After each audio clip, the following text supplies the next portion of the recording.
Classificação indicativa. Livre para todos os públicos.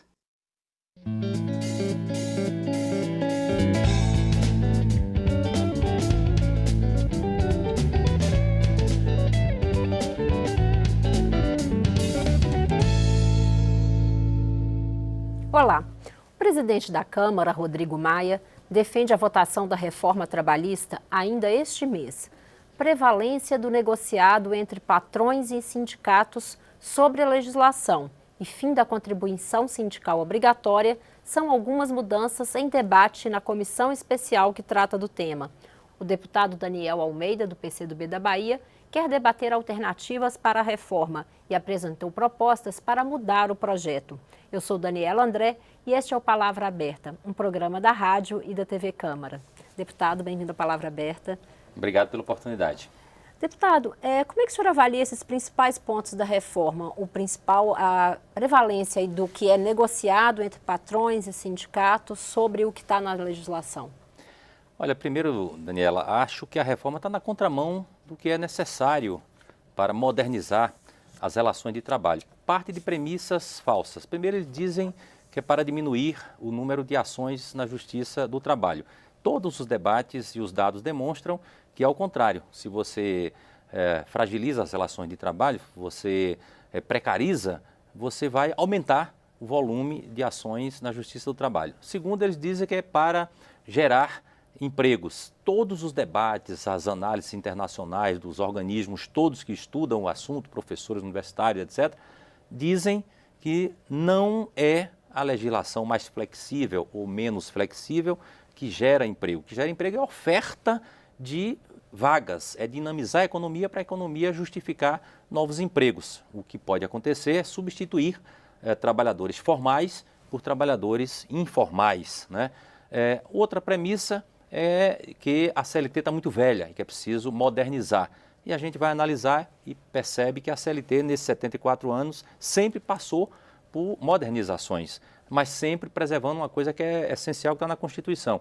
Você negocia, a legislação estabelece um patamar mínimo, você negocia coisas além disso. Então, a reforma, ela não garante que o ambiente de trabalho vai ser melhorado. O que eu tenho levantado como proposição para modernizar as relações de trabalho seria reforçar os sindicatos. Há um desequilíbrio entre o capital e o trabalho. Isso é histórico. Mas em momentos de crise, o setor do capital busca manter o seu lucro. E para manter o seu lucro, avança sobre os trabalhadores. Os trabalhadores têm que ter estruturas mais sólidas. Qual é a estrutura mais sólida que pode defender os trabalhadores? É o sindicato. Então, o que eu tenho defendido e fiz emenda é no sentido de reforçar os sindicatos, de inibir as chamadas práticas antissindicais, que têm sido largamente utilizadas. Os patrões usam, inclusive, o Poder Judiciário para impedir que o sindicato exerça sua atividade, faz coação de trabalhadores no local de trabalho para impedir que a atividade sindical exerça ali, dificulta a liberação de trabalhadores para a atividade sindical, cria barreiras para o financiamento sindical, né? A tentativa de tirar o imposto sindical vai nessa direção, né? Então, nós temos uma visão de que teríamos que reforçar a estrutura sindical para defender o trabalhador, né? E temos a visão que, se quisermos melhorar esse ambiente na relação do trabalho, nós teríamos que fazer o contrário, ratificar, por exemplo, a Convenção 158, que estabelece a proibição da chamada demissão imotivada, né? Que o Brasil já foi signatário, no governo Fernando Henrique denunciou essa convenção e não assinou essa adesão à Convenção 158. Então, eu espero que a reforma trabalhista não passe naquele conteúdo que ela está sinalizando. Agora, deputado, uma outra convenção da OIT prevê uma pluralidade sindical diferente da unicidade que a gente tem hoje, um sindicato para cada categoria em um município ou determinada região geográfica. O senhor acha que nesse momento é possível rever isso? Eu acho que é possível, até defendo há muito tempo, que nós organizássemos os sindicatos por ramo de atividade, onde tem uma categoria de petroquímicos, né? E todos os petroquímicos deveriam se organizar ali ou outras atividades relacionadas com esse setor, o setor comerciário, o setor bancário, ou seja, que nós tivéssemos uma estrutura sindical organizada por ramo de atividade. Aí sim nós teríamos toda aquela atividade pactuando os direitos, as relações de trabalho num único instrumento que uniformizasse um procedimento para aquele setor, né? Acho que esse é um mecanismo adequado. Nós fizemos a opção pela unicidade, a unicidade no âmbito de um município. Num determinado município não pode ter 2 sindicatos da mesma categoria, mas a fragmentação dessas categorias, comerciários, aí você pode estabelecer comerciários de supermercado, comerciários de loja de departamento, ou seja, ao longo do tempo começou a haver uma fragmentação das especificidades num determinado ramo de atividade. O fim da contribuição não evita essa fragmentação, deputado? Eu acho que nós poderíamos até fazer um debate que levasse em conta a substituição do chamado imposto sindical por uma contribuição negocial, uma contribuição assistencial que se experimentou em algum momento. Eu acho que isso elevaria o compromisso do trabalhador que é beneficiado pela convenção coletiva nessa contribuição assistencial.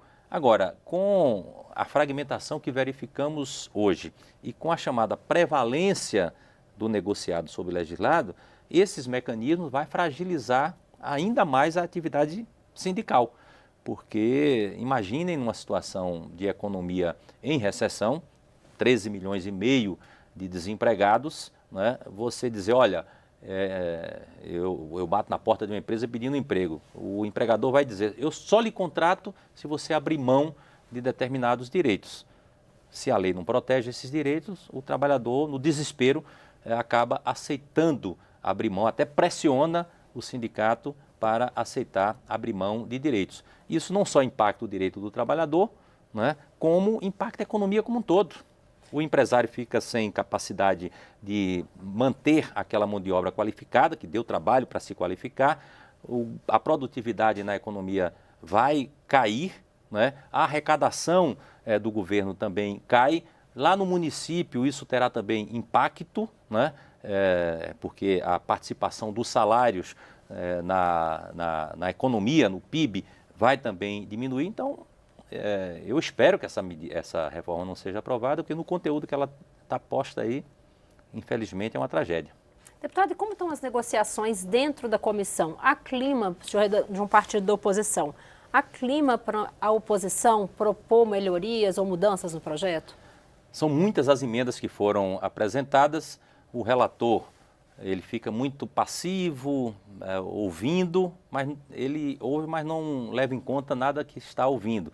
O que eu ouço nos corredores, de opinião vinda do próprio relator, é que o relatório dele está pronto antes de abrir o funcionamento da comissão. Ele, portanto, está fazendo as audiências públicas. No debate nas audiências públicas, a esmagadora maioria dos debatedores contestam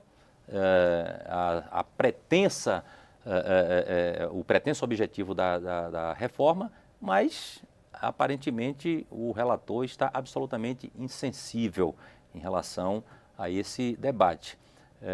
Na hora que o relatório for apresentado, aí é que nós vamos verificar, materializar o conteúdo que ele está apresentando e espero e tenho confiança que a mobilização de fora para dentro aqui no Congresso e esse acompanhamento que a cidadania está exercendo a cada parlamentar, na cobrança de cada parlamentar, é que pode alterar essa posição.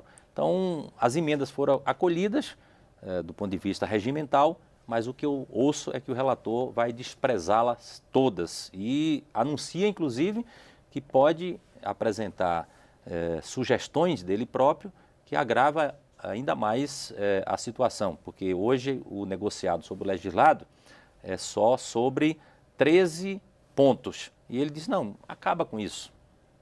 pode negociar tudo, ou seja, quer tornar essa prevalência de forma mais abrangente ainda. E qual a estratégia da oposição aí contrária a essas mudanças?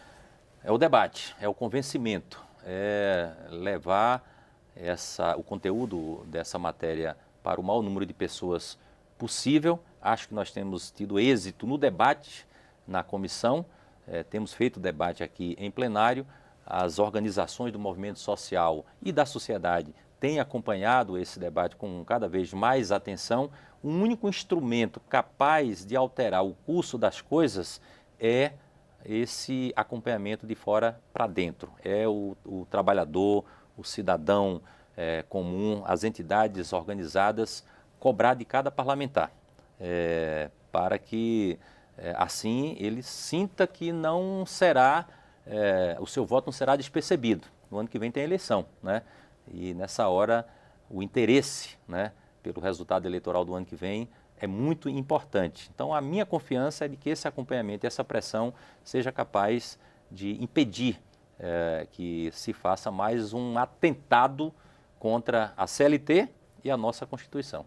Deputado, obrigada pela participação. Obrigado, Daniela.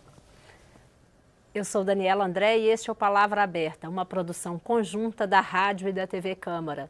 Eu ouvi hoje o deputado Daniel Almeida, do PCdoB da Bahia, sobre a reforma trabalhista. Você pode assistir essa e outras edições também em nossa página na internet, câmara.leg.br/Palavra Aberta. Obrigada pela audiência e até o próximo programa.